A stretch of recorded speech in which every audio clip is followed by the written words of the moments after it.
எல்லாருக்கும் வணக்கம். Neyveli book fair 19ஆம் தேதியிலேருந்து ஆரம்பிக்குது. நாங்கள் ஸ்டால் போட்டிருக்கோம். Stall number 163. எங்கே நடக்குது, என்ன டீட்டெயில்ஸுங்கிறதுக்கு கீழே லிங்கை கிளிக் பண்ணிங்கன்னா டீட்டெயில்ஸ் வரும். நெய்வேலியில் வந்து ஸ்டாலை பாருங்கள். நன்றி, வணக்கம். எலக்ட்ரிசிட்டியை பொறுத்த வரைக்கும் அந்த 200 யூனிட் வந்து கொடுத்துருக்கிறது தவறான விஷயம். அது எந்த அப்படிலாம் கவர்மெண்ட்டாக இருந்தாலும் அப்படிங்க தவறான விஷயம் நான் சொல்லவே இல்லை. ஒரு ஜனநாயக கவர்மெண்ட்டு எந்த ஆட்சியாக இருந்தாலும் எதை வேணால் ஃப்ரீயாக கொடுக்கலாம்.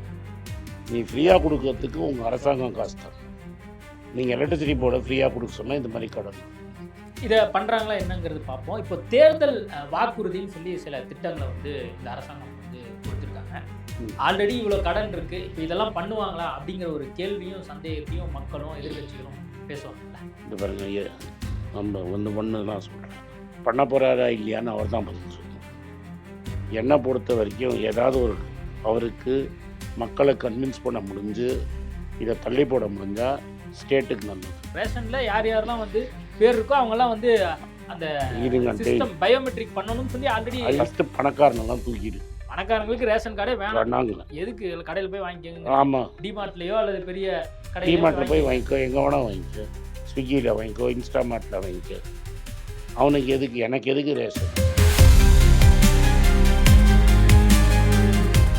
நான் ரேஷன் கார்டு ஜெயலலிதா காலத்தில் ஃபஸ்ட்டு வெள்ளை அறிக்கை வந்த ஆனர்ஸ் கார்டுன்னு ஒன்று சொன்னாங்களே, அப்போயே நான் வெள்ளை அறிக்கை ஆக்கிட்டேன்.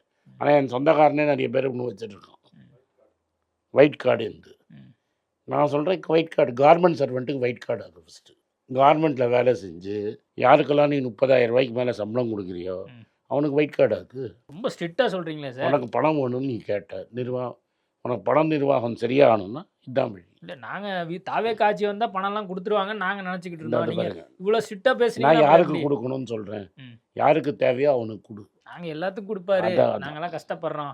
அப்போ யார் பண்ணலாம்? அப்போ யாரு கொடு? அப்போ நான் என்ன சொல்கிறேன், அரசாங்கமே பண்ணோம்.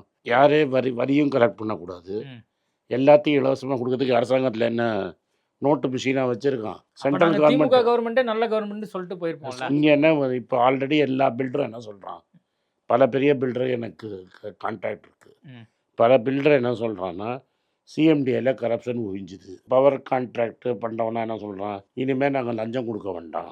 சரி, இதெல்லாம் வச்சு இந்த அரசாங்கத்தை சரி செஞ்சிட முடியாதா? எங்கள்கிட்ட வந்து தான் அந்த 2,500 ரூபா கொடுக்க முடியாது. உங்களுக்கு உங்களுக்கு 2,500 கொடுக்கலாம், நான் யாரும் முடியாதுன்னு ஏழைங்களுக்கு கொடுன்னு தானே சொல்கிறேன். இல்லை, ரேஷன் நீங்கள் சிஸ்டத்தெல்லாம் ஒரு யாருக்கு சொல்கிறேன்? இல்லை, நீங்கள் இங்கே இருந்த லீக்கேஜ் எல்லாம் சரி பண்ணிட்டீங்கன்னா ஆட்டோமேட்டிக்காக கொடுத்துட்டு போயிடலாம்ல. அதான் கொடுக்கலாம்னு சொல்கிறேன். நான் அவருக்கு கொடுக்கணும், நான் என்ன சொன்னேன், கொடுக்கணும்னு நினச்சேன்னா கொடுக்க முடியும். இப்போ இருக்கிற நீராக்கு வரல அந்த 6 சிலிண்டரை கொடுக்கறது கஷ்டம். சரி, 2,500 டெஃபினட்டாக முடியும் இதை டைட் பண்ணாருன்னா. இப்போ பட்ஜெட் வேற வரப்போகுது. ஆல்ரெடி நம்ம அந்த ஒயிட் பேப்பரை பற்றி பேசணும். ஆல்ரெடி இவங்க தேர்தல் வாக்குறுதி என்னென்ன கொடுத்துருக்காங்க. டாக்ஸ் லீக்கேஜ் நிறைய இருக்குது. இவங்க கலெக்ட் பண்ணக்கூடிய வரியை பெரிய லெவல் கரப்ஷனு இந்த ரெஜிஸ்டர் ஆஃபீஸ் எஸ்ஆர்ஓ ஆஃபீஸில் தான் நடக்குது.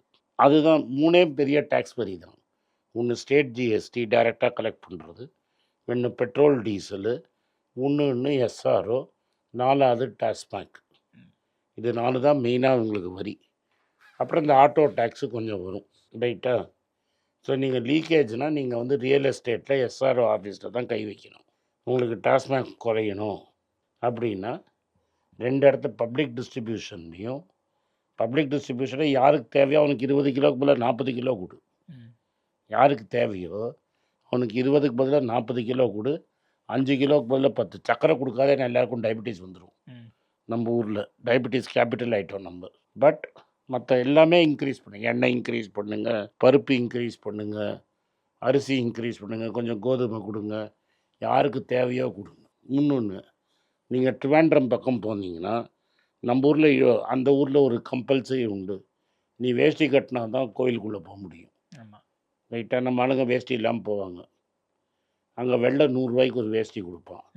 அது இந்த ஊர் இலவச வேஷ்டி. எந்த ஊரில்? தமிழ்நாட்டில். அதை லீக்கேஜை கட் பண்ண சொல்லுங்கள். இந்த இலவச வேஷ்டிக்கு போல நீயே காசை கொடுத்துரு.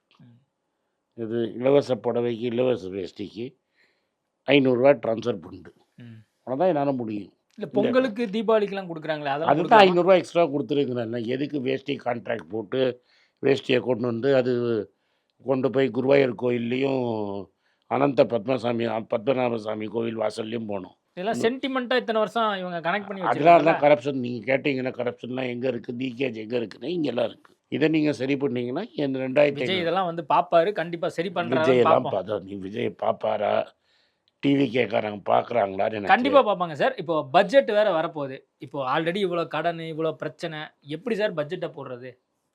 பட்ஜெட் இதை தான் சொல்கிறேன், இதெல்லாம் பட்ஜெட்டில் தான் வரணும். இல்லை இதெல்லாம் வந்து ஆல்ரெடி அறிவிப்பெல்லாம் ஒரு பக்கம் வரணும்னு சொல்லிட்டு இருக்காங்க. பல்வேறு திட்டங்கள் வந்து இம்ப்ளிமெண்ட் பண்ணணும் அவர் எனக்கு எதிர்பார்த்து காட்டுறாங்க. அவரே ஃபஸ்ட் டேயே சொல்லிட்டாரு எனக்கு அவகாசம் கொடுங்கன்ட்டு. ம்.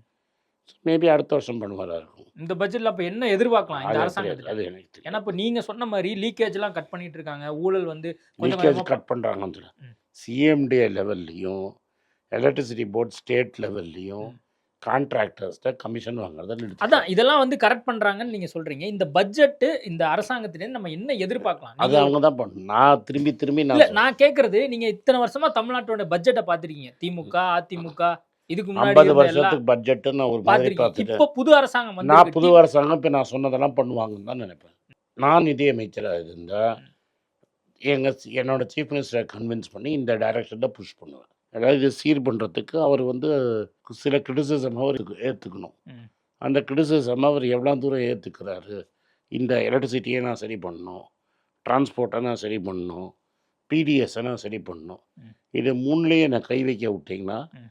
என்னால் 2500 ரூபா கொடுக்க முடியும். ம். என்னால் மற்ற நலத்திட்டங்கள் பண்ண முடியும். என்னால் இந்த சிலிண்டர் பண்ண முடியாது அப்படின்னு நான் நிதியமைச்சராக இருந்தால் இதுதான் சொல்லுவேன். இந்த பட்ஜெட்ல இந்தந்த அறிவிப்புகள் நிச்சயமா பண்ணணும். கடந்த அரசாங்கம் இதை தவறு பண்ணிட்டாங்க. இதை கண்டிப்பா பண்ணணும். டெஃபினட்டாக டிரான்ஸ்போர்ட் எலக்ட்ரிசிட்டியை சீரமைக்க டெஃபினட்டாக ஸ்டெப் எடுக்கணும். அது பண்ணலைன்னா ம். இப்போ 1 லட்சங்கிற கடன் 10 வருஷம் 5 வருஷம் கழிச்சு 2 லட்சமாக மாறும். நீங்கள் டிரான்ஸ்போர்ட்டையும் எனர்ஜியும் டிரான்ஸ்போர்ட்டையும் கை வைக்கலைன்னா கடன் அதிமீறி போகும்.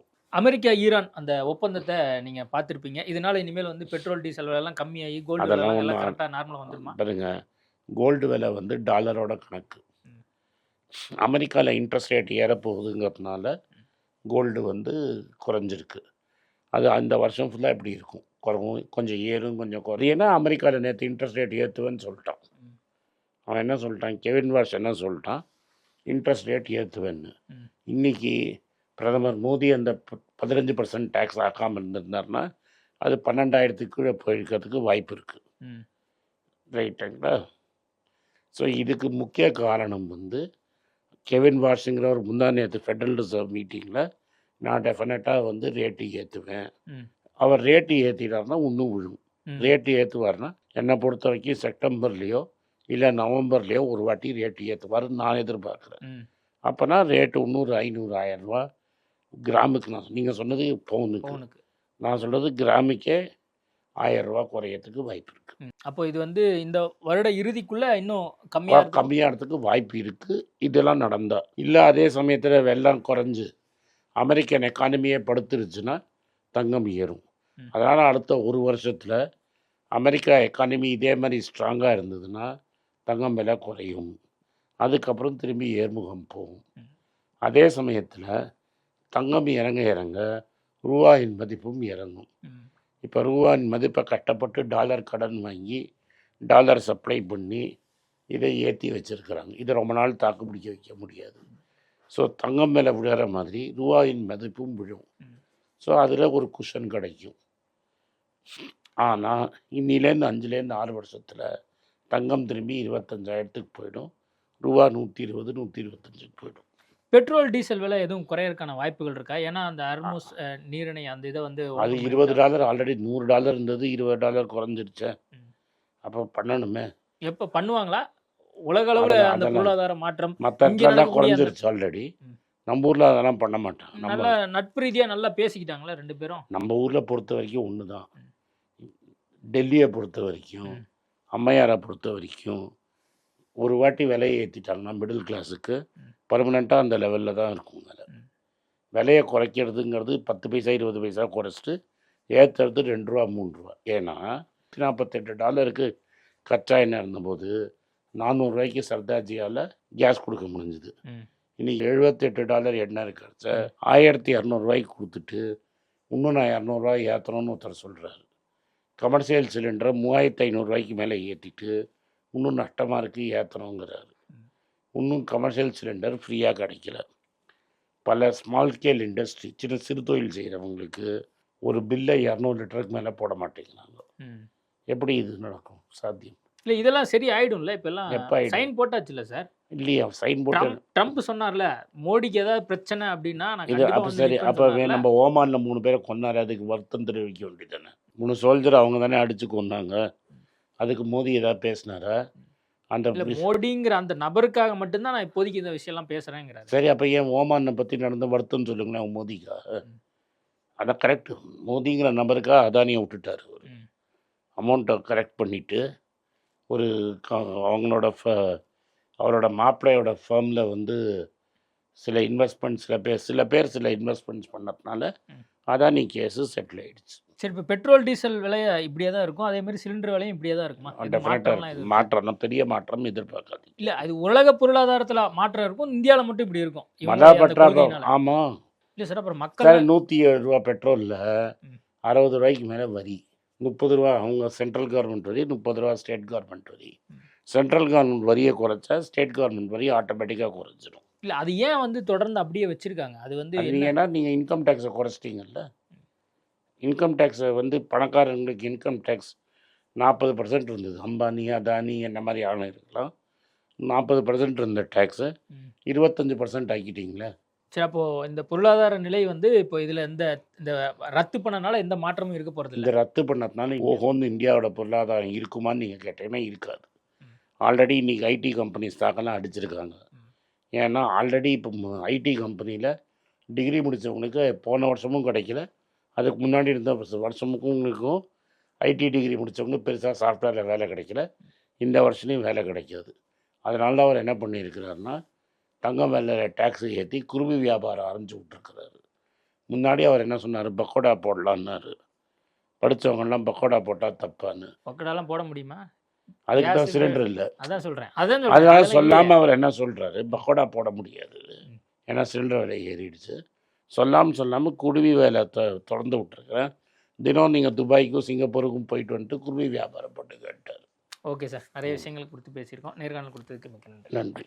எல்லாருக்கும் வணக்கம். குழந்தைங்களுக்காக ஃபைனான்ஷியல் லிட்ரஸி, மணி ஃபார் நத்திங்னு 2வது பார்ட்டு. அண்ட் இதில் வந்து செக் எழுதுறது எப்படி, டெபாசிட் ஸ்லிப் எழுதுறது எப்படி, பணம் எப்படி வந்தது, பார்ட்டர்லேருந்து டிமானிட்டைசேஷன் வரைக்கும் எல்லாத்தையும் கவர் பண்ணியிருக்கோம். உங்கள் குழந்தைங்க அப் டு ஏஜ் 10-12க்கு ரொம்ப யூஸ்ஃபுல்லாக இருக்கும். இந்த புக் இப்போதைக்கு ஒரு ஸ்பெஷல் ப்ரைஸில் 450 ரூபாய்க்கு கொடுக்குறோம். இதை யூஸ் பண்ணிக்கங்க. நன்றி, வணக்கம். moneypage.com வெப்சைட்டை சப்ஸ்கிரைப் பண்ணுங்கள். ஒரு வாரத்துக்கு 4 ப்ரீமியம் ஆர்டிக்கலும் ஃப்ரீ ஆர்டிகல்ஸ் ஒரு 10லேருந்து 15 நாங்கள் போடுறோம். இது சப்ஸ்கிரிப்ஷன் ஒரு மாதத்துக்கு 99 ரூபா தான். நீங்கள் சொல்கிற கான்செப்ட்ஸை கிரேட்டாக எக்ஸ்பேண்ட் பண்ணி போடுறோம். நீங்கள் படித்தீங்கன்னா உங்களுக்கு யூஸ்ஃபுல்லாக இருக்கும். நன்றி, வணக்கம். குழந்தைங்களுக்காக ஒரு புஸ்தகம் லான்ச் பண்ணோம். அது ரொம்ப சக்ஸஸ்ஃபுல்லாக இருக்குது. யாருக்கெல்லாம் அந்த புஸ்தகம் போகணுமோ எங்கள் டீமுக்கு கான்டாக்ட் பண்ணுங்கள். கீழே இருக்கிற நம்பர்லேயும் வெப்சைட்லேயும் கான்டாக்ட் பண்ணிங்கன்னா உங்களுக்கு அந்த புஸ்தகத்தை நீங்கள் வாங்கிக்கலாம். மற்ற எங்கள் புஸ்தகமும் அவைலபிள். எங்கள் வெப்சைட் மூலமாகவும் வாங்கலாம். கீழே இருக்கிற வாட்ஸ்அப் நம்பர்லேயும் மெசேஜ் அனுப்பலாம். நன்றி, வணக்கம்.